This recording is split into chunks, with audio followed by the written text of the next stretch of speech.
Hey guys, this is Sandeep from RevAtlas, and here we have the brand new Poco F1 smartphone from Xiaomi. So this video is being shot on the P20 Pro, considering that there's little time I have to take a look at the device and upload it. So I'll give you a brief run through the device and my impressions so far.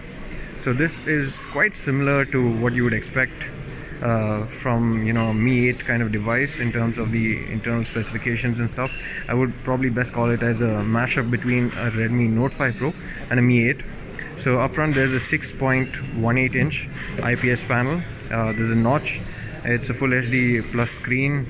The notch also houses an IR scanner similar to what you would find on an iPhone 10, and that kind of gives you the ability to unlock the phone with facial scanning even under low light. The display is pretty good. From what I see here, there's ample amount of sunlight coming in and it still seems bright. It's all the way up, but we'll need to see under harsh sunlight how it fares, but right now it seems pretty good. Of course you won't get the same quality as an AMOLED panel, but then again it seems really good in terms of the sharpness and the overall look and feel. So this comes with a new launcher. This is basically MIUI for Poco is what they're calling it, and it comes with the Poco Launcher.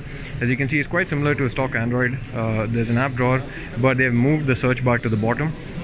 You will see that there are also different ways to kind of categorically sort the apps, and there's even a way where you can actually sort the apps on the basis of the color of the icons itself, in case you're used to having it in that way. The Poco Launcher will be available for download for users next week as a beta.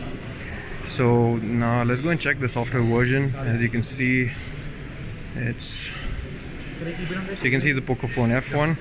This is the 6GB variant 64, so this is the base variant, and I have to say that Xiaomi have really nailed the pricing with this.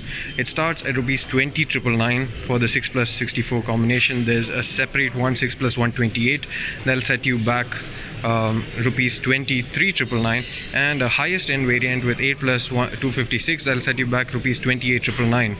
Finally, there'll also be a Kevlar variant that is 29,999, and also there will be a discount of 1,000 rupees on HDFC cards, credit cards and debit cards for the first sale. That'll further decrease the price by 1,000 rupees.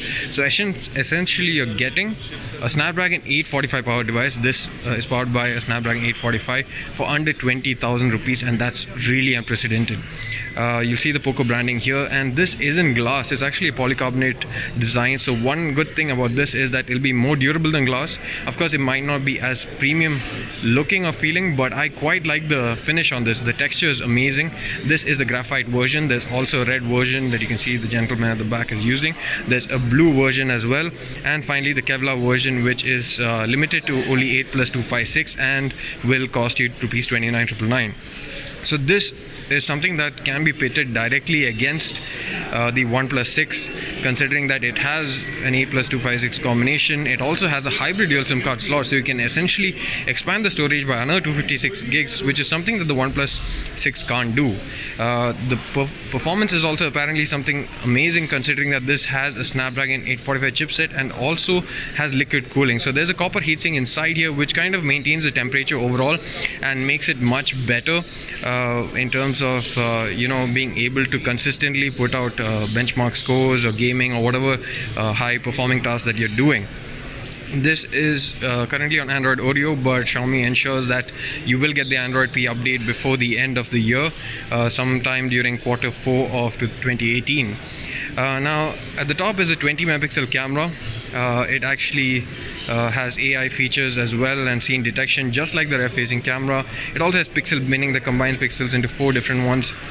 Seems like it has 0.9 micron pixel size, since Xiaomi said that 4 pixels combined together gives it 1.8 micron instead of 2. So it's a bit below the 1 micron pixel size, so it remains to be seen how good it is under low light conditions. But so far it's actually pretty good, and I have a few samples which I shall share and add links in the description below.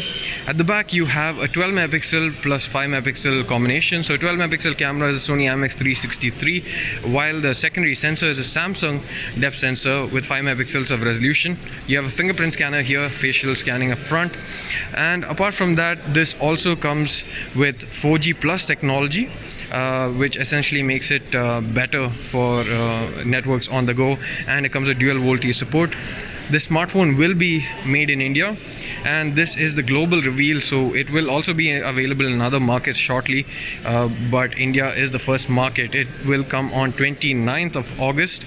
It'll be a flash sale method as expected, and here for a brief second, I think this is the blue color variant, so you see the different colors available. So I quite like the blue. It's called steel blue. The red is called the Rosso red, and you also have the graphite gray variant here. So I'll put all three colors side by side for you guys to see. Let me know which one is your favorite. The only thing missing here is the Kevlar edition, but I personally like the blue. It's quite different from what we have seen come earlier, and even the graphite gray is pretty nice.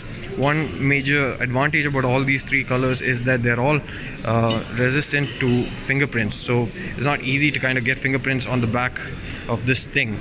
The feel in hand is good. I quite like the size. 6.18 inches display.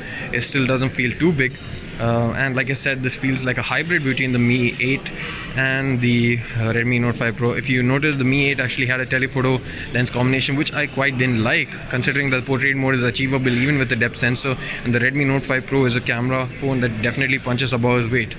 19,999, I think this is most likely gonna kill every other smartphone on the market.